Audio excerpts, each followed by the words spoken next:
Ito po ang tanging segment na pag natawa si Denise Tan, ay kinakabahan kami kasi baka kailangan niya tumakbo sa CR. Ito na po ang I Saw the Signs.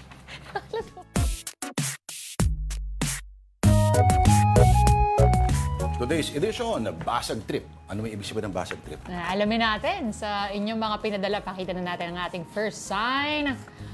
Okay. Sabi ni John Bryan, minsan sarili ko na lang kausap ko, tapos nag-aaway pa kami. Ganyan ka talaga kasama kung sarili mo, kaaway mo pa. Oo. Ay, pero nangyayari yun sa ibang tao, yung mga thoughts nila.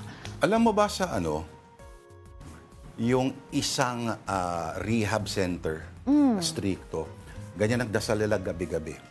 Acknowledging ang worst enemy mo is yourself. Dapat, alam mo, dapat pwede nilang gawin is meditation.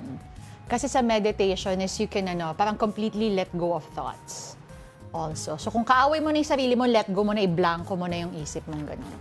Ano, parang baka ka lang, wala kang isip. Hindi, meron during the time you're meditating, pwede mo talagang i-practice na parang you're acknowledging thoughts come in and out, pero may time that you have to parang keep it blank, your mind. Imbitahan kita sa Zen Center sa Marikina. Tingnan natin Kung kaya. hanggang sa ilang minuto mo kaya masustain yung meditation na yan. Hanggang 5 minutes lang ako. Okay, next. Pakita na natin. Ano to? Ito, hindi ko na ba? Hindi ko makita. Malapit ako Okay, ang caption ay, okay, sa taas parang, the ring ba ito? Nasa ilalim ako ng kama mo. Tapos yung next photograph, nasa papag siya.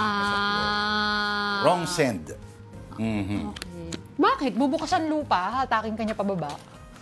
Sige pilitin mo Sige, next.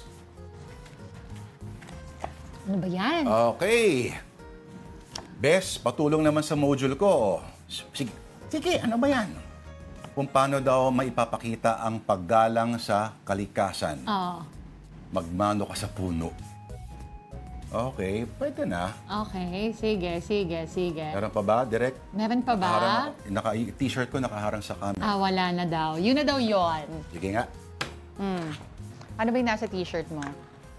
Isang banda na nagpaalam na. Hindi ko mabasa. Black Sabbath. Okay, kung meron po kayong mga signs, pakita niyo po, isend niyo po sa amin yan, afternoondelighton@gmail.com.